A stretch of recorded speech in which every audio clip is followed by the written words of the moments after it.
second, let me focus on. Roll. Roll.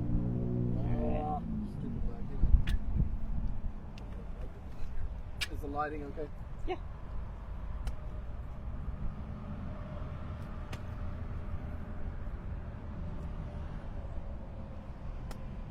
Go on. Good. First name, last name, Yep. title, all that good stuff. My name is Captain Krista Stedman, CHRISTA STEDMAN. I am a Public Information Officer for Austin Travis County EMS. I'm joined by Officer Zarling and Assistant Chief Thayer Smith from the Austin Police Department and the Austin Fire Department. So at 11:23 p.m. last night, Austin Travis County EMS and Austin Fire Department, along with the Austin Police Department, responded to a report of a collision involving multiple vehicles and a semi-truck. Crews arrived on scene to find multiple patients pinned in their vehicles. There were a total of 17 patients and 17 vehicles involved in this collision. 5 patients have been pronounced deceased on the scene. That includes 3 adults, 1 child, and 1 infant. Austin Travis County EMS medics have transported a total of 11 patients to area hospitals. 2 adult patients were transported to Round Rock Medical Center with critical life-threatening injuries. 3 adult patients were transported to Del Seton Medical Center. 2 of those had critical life-threatening injuries and 1 had minor injuries. 3 children were transported to Del Children's Medical Center, 1 with potentially life-threatening injuries and 2 with minor injuries. 3 adults were transported to Seton Medical Center with minor injuries. At this time, all patients that required transport have been transported off the scene. I'd like to thank our partners from the Austin Fire Department and the Austin Police Department, as well as our Austin Travis County EMS medics for all of their incredible teamwork on this incident. This incident was incredibly chaotic, and it was spread out over about 1/10 of a mile. So without the collaboration of our partners, we would not have been able to manage the scene as well as we did. We were able to get all the critical patients off the scene within about 40 minutes, and considering how complex the scene was, that's pretty impressive. At this time, I will turn it over to Officer Zarling from the Austin Police Department. Hello everyone, my name is Officer Austin Zarling, that's AUSTINZARLING,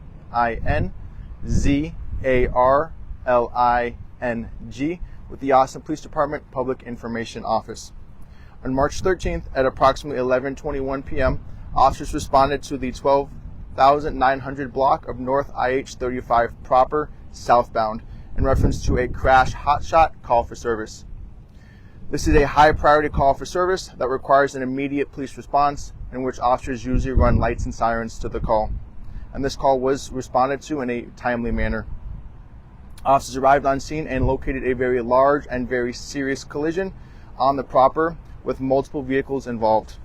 The Austin Fire Department and Austin Travis County EMS also arrived on scene, and due to the severity of the crash, this garnered a very large response from not only the Austin Police Department, Austin Travis County EMS, and Austin Fire Department, but also surrounding agencies such as the Round Rock Police Department and the Travis County Sheriff's Office.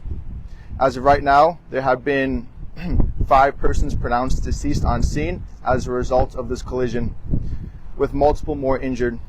Our patrol officers, vehicular homicide detectives, commercial vehicle enforcement unit, impaired driving investigations unit, crisis counselors, crime scene, Austin Travis County EMS, Austin Fire Department, the Round Rock Police Department, the Travis County Sheriff's Office, and our partners with Hero are all on scene at this time.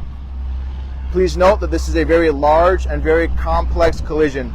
The I-35 service road and I-35 proper just north of Parmer are currently closed and will likely remain closed for a long duration or an extended period of time. Due to this, we ask that the public avoid the area and seek alternate routes when they need to travel. It should be noted that this is very early in the investigation, and therefore all the information is limited and preliminary.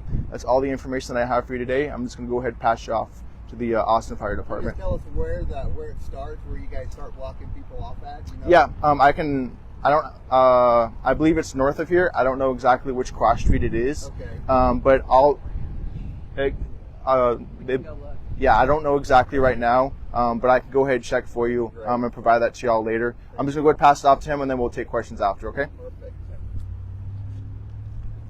Thayer Smith, Assistant Chief, Austin Fire Department, THAYER, SMITH. Our initial call was at 11:20. We received the first call of a traffic accident at that time. Crews were dispatched. They arrived on scene. Obviously realized the severity of the incident. They upgraded it to a vehicle rescue alarm. Subsequently after that, it was upgraded to a second alarm vehicle rescue, which is very rare in the city due to the severity of this incident. Crews worked to extricate 3 patients that were pinned in their vehicles, and then assisted Austin EMS with treatment of those patients. And that's where we're at this moment. And then how many people did you guys have to extricate?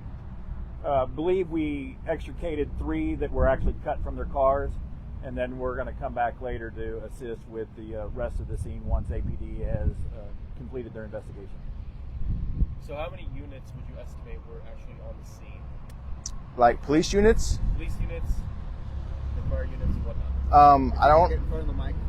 Absolutely, I'm sorry. I don't have an exact number, but there was a very large response to this unit. Like I said, there were multiple fire trucks, multiple ambulances, as well as multiple police officers, and all of those units that I listed are all detective units or specialty units that had to respond out due to the severity of this crash and the nature of it. So I don't have an exact number for you, but it was a very, very large response. And like I said, we thankfully were able to get assistance from the Austin Travis County EMS, Austin Fire Department, as well as the surrounding police agencies in the area, as well as our partners with Hero to help block the road. Has anyone been detained or arrested? I don't know the status of any persons, if they've been detained or arrested. I do know that all the persons that responded to the scene, all the units, are just normal for a crash of this severity. But it is being investigated to see what caused the crash? Absolutely, yeah. Like I said, this is very early on in the investigation, so I don't have any information on arrest or anything like that. But the vehicular homicide unit is doing their job, and they're out here. They're going to do an investigation, which is why the highway may be closed for an extended period of time, because it is a very lengthy process. Any estimate on how long it will be closed? Probably through rush hour, you think? I don't have an estimate. I would give at least a few hours, but I wouldn't be able to tell you an exact time frame. Gotcha. Were there any hazardous materials that need to be cleaned up? I'm not aware of that, but Diesel fuel. Can you answer that? Yeah. Go ahead. Who's working on that, and what's happening with that? Right now, there was a fairly substantial diesel fuel spill for one of the 18-wheelers that was involved in this incident, and so that has been mitigated for the time being. There will need to be a cleanup crew come out and clean up the roadway once the investigation is done, but right now that spill has been contained and just simply on the roadway at this point contained. To answer the other question earlier, we had approximately 12 to 14 units here, also assisted by the Pflugerville Fire Department because of the proximity and the severity of the incident. So we also had several units from Pflugerville Fire Department with us here at the scene. So was the spill, was it just from their fuel tanks, or was that Yes. the tanker? No, there was a ruptured saddle tank on one of the 18-wheelers that was involved that lost its fuel load. So there were some witnesses that said that one of the bystanders that was not impacted but got out of his car with a fire extinguisher, was helping put out some smaller flames. Did y'all witness any of those when you got on scene? That was in the call text that one of the vehicles was originally smoking and might have been starting to catch on fire, but was put out by a bystander. So yes, that information does appear to be valid. Okay. There wasn't any fire when our first unit arrived. Another piece of witness information that was talked about is that one of the drivers had appeared to have fallen asleep at the wheel. So it's way too early in the investigation to corroborate or verify any information like that. That'll be part of APD's investigation. Yeah. I guess for anybody who if there's any information on this, we did talk to somebody who did go out and start helping, witnessed it, ran across the street, started helping pull people out. When y'all got on scene, were there bystanders that were assisting either police or whoever just to kind of help? Yes, and that was mentioned by our initial crews. There was a gentleman, we don't have his name, but was reported to be extremely helpful. As you can imagine, it's a very chaotic scene. Our first arriving units only had 8 people on scene until the rest of the support got here. So as you can imagine, with our total of the 17 patients, with everything that the chaos that we had here, the bystander support at the initial onset of the call were very helpful. Any others? Cool, thank y'all. All right, y'all have a good day.